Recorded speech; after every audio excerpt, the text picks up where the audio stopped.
খেলাপি ঋণ, মূলধন আর দক্ষ জনশক্তির অভাব ইসলামী ব্যাংকগুলোর জন্য সবচেয়ে বড় চ্যালেঞ্জ, যার ফলে আস্থা হারাচ্ছে গ্রাহকরা। মূলত কেন্দ্রীয় ব্যাংকের নিয়ন্ত্রণ ও দুর্বল নীতির কারণে এমন পরিস্থিতির সৃষ্টি হয়েছে। বুধবার রাজধানীতে Bangladesh institute of bank management BIBM আয়োজিত সেমিনারে এসব কথা উঠে আসে। সমস্যা সমাধানে ব্যাংক খাতে সুশাসন নিশ্চিতের তাগিদ দেওয়া হয় অনুষ্ঠানে। ওয়ালটন এখন দেশের সীমানা পেরিয়ে পৌঁছে গিয়েছে 50টিরও বেশি দেশে। ওয়ালটন, ঘরে ঘরে, বিশ্বজুড়ে। ইসলামী শরিয়া ব্যবস্থায় গড়ে ওঠা ব্যাংক ব্যবস্থাকে বলা হয় ইসলামী ব্যাংকিং। দেশের প্রচলিত ধারার বাইরে এমন কার্যক্রম শুরু করে 10টি ব্যাংক। এছাড়া ব্যাংক শরিয়া উইন্ডো চালু করেছে কয়েকটি ব্যাংক। এসব ব্যাংকের মধ্যে ভালো অবস্থান তৈরি করে ইসলামী ব্যাংক বাংলাদেশ লিমিটেড। তবে বিগত সরকারের আমলে এই ব্যাংকটিকে লুটপাটের জন্য প্রথম লক্ষ্যবস্তু করা হয়। এরপর একই অবস্থার শিকার হয় প্রায় সব ইসলামী bank.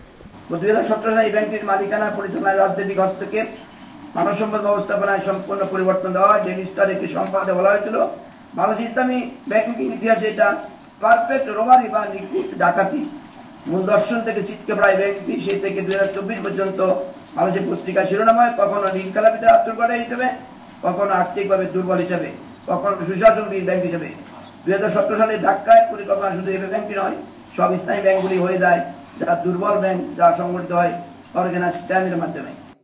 Bangladesh institute of bank management BIBM এর আলোচনায় বলা হয়, বিগত 45 বছরে ইসলামী ব্যাংকিংয়ে সচেতনতা তৈরি হয়নি, যার ফলে সাম্প্রতিক সময়ে আমানতের পরিমাণ বাড়লেও 45% রেমিটেন্স কমেছে আস্থাহীনতায়। অনুষ্ঠানে জানানো হয়, ইসলামী ব্যাংকগুলোর বিপণন ব্যবস্থার জন্য দক্ষ জনবলের অভাব রয়েছে। তাই এই খাতকে এগিয়ে নিতে শিক্ষা প্রতিষ্ঠানগুলোতে ইসলামী ফাইন্যান্স শিক্ষা অন্তর্ভুক্ত করার পরামর্শ দেওয়া হয় আলোচনায়। আমাদের মেরুদণ্ড থাকা উচিত।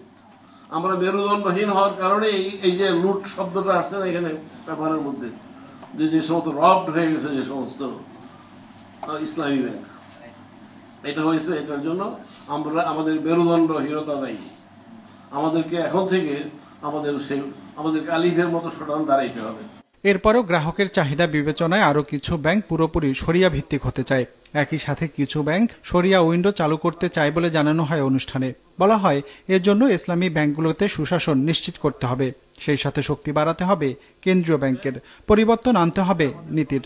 সেন্ট্রাল ব্যাংক আমাদের থেকে আলাদা নয়, আমাদেরকে বাদ দিয়ে সেন্ট্রাল ব্যাংক নয়, এবং আমরাও সেন্ট্রাল ব্যাংকে বাদ দিয়ে নই। আমরা একসাথে মিলে আমরা আমাদের পলিসি প্রণয়ন করব।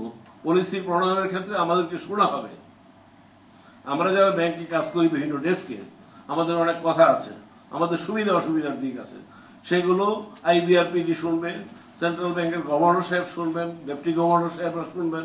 সর্বপর্যায়ে আমাদের মধ্যে ডায়লগ হওয়া দরকার, কারণ আমাদের একটা নতুন বন্দোবস্ত ব্যাংকিং ইন্ডাস্ট্রি তৈরি করতে হবে। ইতোমধ্যে কেন্দ্রীয় ব্যাংকের তত্ত্বাবধানে ঘুরে দাঁড়িয়েছে ইসলামী ব্যাংক। বাকিগুলোর অবস্থাতেও ইতিবাচক পরিবর্তন আসবে বলে আশাবাদ উঠে আসে অনুষ্ঠানে। রঞ্জিবুল মিজান, বিজনেস রিপোর্ট, মাছরাঙ্গা টেলিভিশন।